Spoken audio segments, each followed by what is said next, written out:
It was early. My vacations always start that way. Why?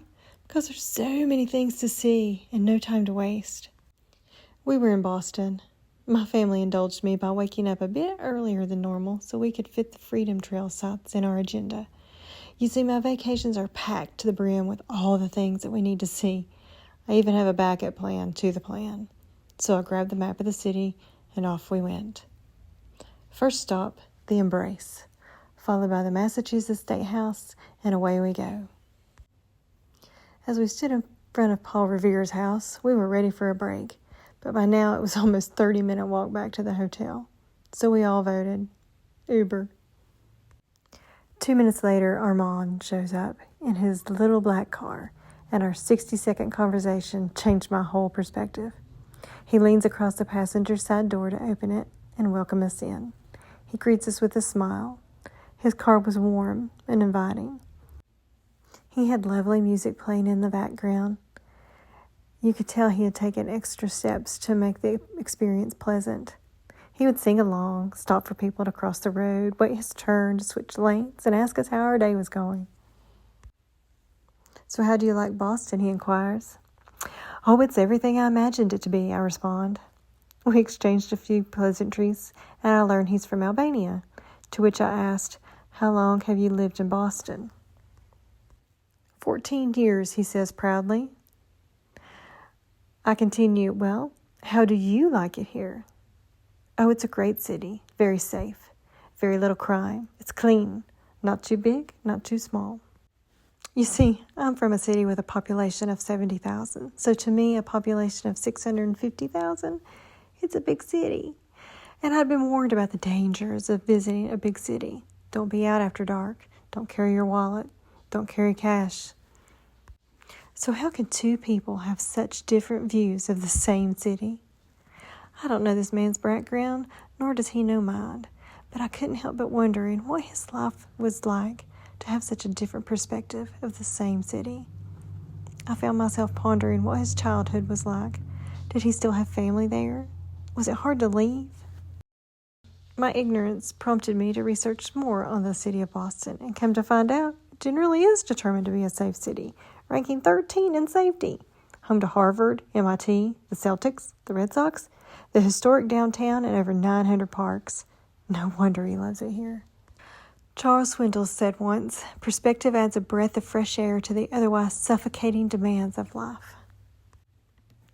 Perspective reminds a new mama who is exhausted to the point of tears that while the days may feel long, the years are very, very short.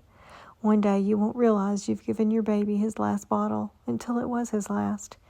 It's in that moment you wish you could make him just one more bottle. To the medical student who spent many sleepless nights telling yourself you can't do this anymore, the mother whose son you'll save one day will be thanking you didn't give up. To the teacher, we all know how tired you are. Your day starts long before the first student arrives and ends way after the last one leaves. You prepare, you counsel, you show up to their extracurricular activities. You grade papers after hours at your own child's soccer practice. To that student who doesn't get meals at home, you bring extra food to share with her. You give her attention that no one else does, and you help her understand she matters. And on her graduation day, you are the face she looks for in the crowd. You see, if I lean in and learn from the experiences of others, then my viewpoint grows, and so does my knowledge. We can have different experiences, and as such, we should welcome the stories of others. My Uber driver wasn't pushing an agenda. He didn't even know how the words he chose affected me. He made an impact far beyond a 5-minute ride. Let's sit at the same table without prejudice. Where there is understanding, there is empathy, compassion, and love. We can share Jesus with others without having the perfect message or even knowing all the answers. Just as the Uber driver displayed sincerity and pride for his town, we can share Jesus by living our faith in day-to-day interactions, listening deeply, and reflecting Christ's love and grace. There's a journalist who I think of often. He's an atheist. He challenges stories from the Bible. He He's not an uneducated man. His job is to bring perspective to others, help people see the world from a different view. He's made several statements, but a few of them include things like, how could a man survive inside the stomach of a fish for 3 days? How could the world survive a massive flood? How could a woman be turned into salt? But consider this. How can a car park itself? Or a house be printed? How could a robot perform surgery? There's no way to have an assistant that lives in a cloud and can turn the lights on in your home from that cloud.